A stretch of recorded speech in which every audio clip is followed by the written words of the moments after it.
How to correct personal information on your credit report. Did you know that fraud is usually attached to your personal information on your credit profile? In this video, we're going to examine ways to correct that personal information.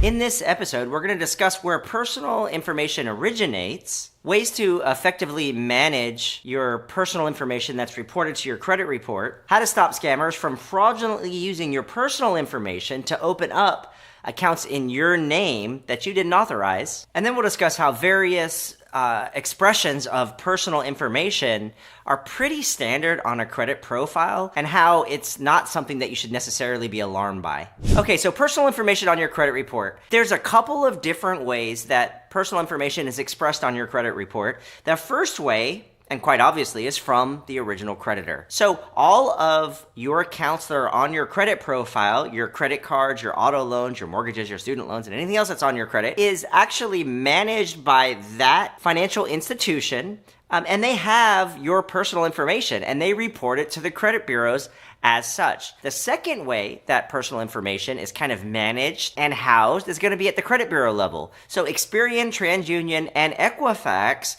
will represent your personal information at the bureau level as well. In fact, they usually have a whole lot more of your personal information because the creditors oftentimes are going to report your personal information differently depending upon how you applied for that specific type of account. Okay, so how to update your personal information on your credit report. There's two different ways. You can go through the original creditor or you can go through the credit bureaus themselves. So what I would do is I would look at your personal information, order a report from each one of the credit bureaus, Experian, TransUnion, and Equifax, and look at all the information that is listed on the personal side of things. You're going to see different variations of your name. You're going to see different variations of your social security number sometimes. You're going to see lots of different addresses. And it's important that anything that doesn't ring to be true, you try to eliminate from your credit profile. So once you've looked over everything, the best way to update your information is to go directly through the creditor. Call your creditors and give them one source of information that's consistent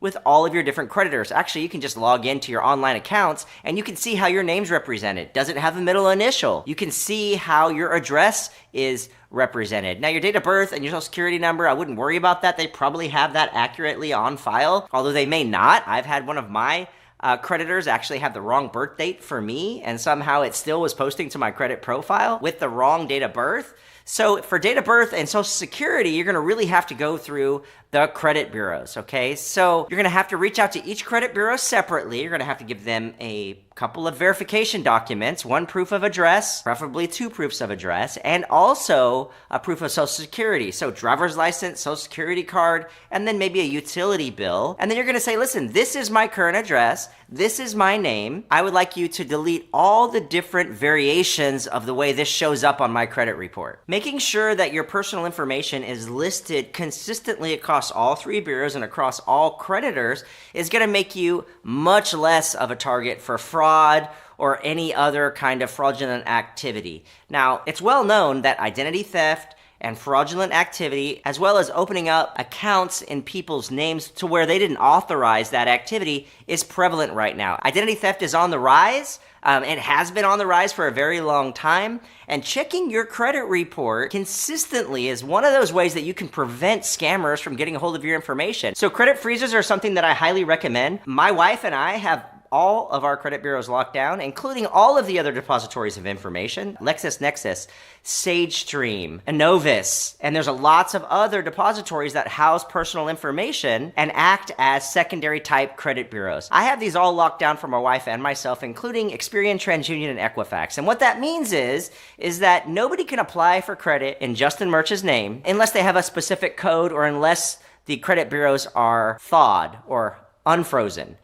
It is kind of a little bit tedious and kind of a pain in the neck sometimes, quite honestly. If I go to apply for something and I forget that everything is locked down, I'll get denied. So you have to make effort to thaw out your credit report before you go to apply for new credit, but it's the most common sense thing to do to protect your information. Whether you have terrible credit or you have amazing credit, lock down your stuff. Lock it down so people can't just steal it from you, right? Before we get into the next segment of this video concerning personal information on a credit report, please like my video and subscribe to my channel. I'll be working hard to bring you a new relevant video each weekday over personal finance topics, and that'll include credit and lending. Okay, so there's a couple of things that I want to address. The first thing is that variations of information is very, very normal. Don't be alarmed if you see variations of all kinds of different personal information on your credit profile, and that includes your addresses, even your social security numbers. I've had variations of my social security numbers on my credit report. It could have been the creditor had the wrong social and they're reporting it differently. It could be a mistake at the credit bureau level. There's all kinds of different reasons